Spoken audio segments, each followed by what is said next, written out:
انہوں شرک دا فتوا لایا جاتا ہے کہ داتا صاحب یہ جی داتا لہذا شرک ہو گیا، انہوں نے داتا آ گیا. تسی قرآن پاک پڑھ کے دیکھ لو، تسی اللہ تعالیٰ نے 99 نام ویکھ لو، کتے بھی داتا دا ذکر نہیں ہے. رب دین والا ہے، اندر شک نہیں ہے، لیکن اسی انہوں داتا کہنے ہیں نا. رب داتا لفظ داتا نہیں ہے.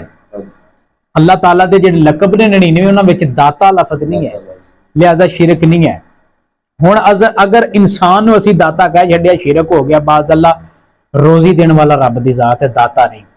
فیض ونڈ رہا اللہ تعالیٰ دا ولی ہے اور اے تاحیات انہاں دا فیض ہونا ہے. رب کی عطا کی طاقت سے وہ دے رہا ہے. ہاں رب کی عطا کی. علی رب 36 نام 99 ناماں دے وچ جڑا 36 نمبر والا نام ہے نا وہ علی ہے. علی رب ہے. ہن حضرت علی علی نہیں، انہاں نو علی کہنا بھی ہے. دسو ہن ایتھے کیویں شرک ہے؟ رب اکبر ہے کہ نہیں؟ بے شک. صدیق اکبر نو اکبر دا لفظ ملیا، لقب ملیا، آپ سرکار نے دیتا. اور غنی رب ہے کہ نہیں؟ عثمان نو آپ سرکار نے غنی دا لقب دیتا. اعظم رب ہے کہ نہیں؟ فاروق اعظم. ہن چارے خلفاء تے لاؤ ہاں پھر شرک دا فتوا. یعنی بات یہ ہے کہ وہ اللہ پاک کے پیارے ہیں. ایک بات ہے کہ رب کی کے بعد جو طاقت ہے دیکھنے کی یا دینے کی بانٹنے کی وہ ہے ذاتی. اگر ذاتی ہے، وہ ذاتی ہے. اور یہ جو اولیاء ہے، اولیاء ہے، علماء ہے، یعنی اللہ پاک کے ولی ہیں، انبیاء ہے، یہ بھی جو کچھ کرتے ہیں ان کے پاس ذاتی نہیں ہے، لیکن اللہ پاک نے اختیار دیا ہوا ہے. اختیار دیا ہوا اللہ تعالیٰ نے حد مقرر کی ہوئی.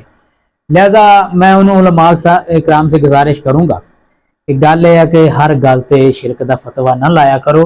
پہلے ویکھیا کرو اے انسان دا عقیدہ کی، سانو پوچھو تو صحیح کہ ساڈا عقیدہ کی، پھر شرک دا فتوا لاؤ. لہذا ہن میں ایک سوشل میڈیا تے ویکھ رہا تھا میلاد منانا شرک ہے. وہ دسو اسی تے ونڈ کر چھڈی بھی نبی پیدا ہویا رب پیدا نہیں ہویا. جڑا پیدا ہویا ہوئے وہ رب دے نال رلدا پیا. دس اسی تے ونڈ سگو شرک تو بچاوندا ہے. بے شک. دیکھو نا حضرت عیسیٰ علیہ السلام پیدا نہیں ہوئے، یعنی کہ پیدا ہوئے نے، لیکن عیسائیاں نے اللہ دا بیٹا مان لیا انہوں نے. اسی میلاد جدو مناونے ہیں نا، اسی سیرت بیان کرتے ہیں، رب سانو شرک تو بچ جاندا ہے. کیونکہ اسی دستے ہیں کہ حضرت آمنہ دی شکم تو نور پیدا ہویا. حضرت عبداللہ آپ سرکار دے باپ نے، بی بی آمنہ آپ سرکار دی ماں ہے. نبی دی میلاد دا میں نہیں پیدا ہونا وا رب دے پیدا ہویا نہیں. اور میلاد تے شرک دا فتوا پہلو او ساڈے ایک عالم نے نا انڈیا تے، اون دا نام ہے میاں ہاشمی. او نا او اے کہندے تسی شرک کردے ہو نا، میں تیرے شرک کو سرک لوں گا. اللہ یعنی کہ پہلے شرک کی تعریف پڑھو، کسی اچھے جے استاد کو پڑھو، نہیں ہوندا تو ساڈے کولوں سنو، سانو پوچھو، اسی تانوں دسیے بھی شرک کینو. اچھا جتنے بھی چاہے لیں نا لوگ، اگر فرض تے جھکنا تو نہیں چاہیے یا سجدہ نہیں کرنا چاہیے درباراں نوں، نہیں، لیکن جڑے اسی ساڈے اہل سنت دے لوگ جاندے نے اوتھے درباراں تے، اے تسی سانوں اے دسو، ساڈی رہنمائی کرو کہ کیا انہاں دی یہ نیت ہوندی ہے کہ رب اپنی ذاتی طاقت نال دیندا تے کیا ہے ولی اپنی ذاتی طاقت نال مینوں دے؟ کوئی بھی جاہل بندہ نا، کوئی بھی کسی بھی بکریاں چراون والا بندہ بھی ساڈیاں نظراں تے یعنی وہ اس کو رب کے برابر مقام دے کے وہ کہہ رہا ہو کہ یہ اپنی ذاتی طاقت سے مجھے دے، کوئی بھی نہیں جاندا.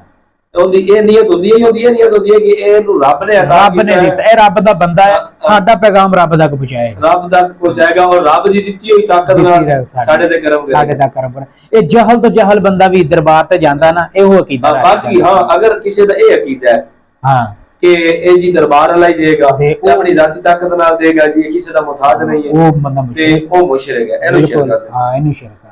لہذا اللہ پاک سلامت رکھے. انشاءاللہ اگر اور بھی کوئی آپ کے ذہن میں سوال ہو تو آپ کمنٹس میں انشاءاللہ سوال کریں، اس کا آپ کو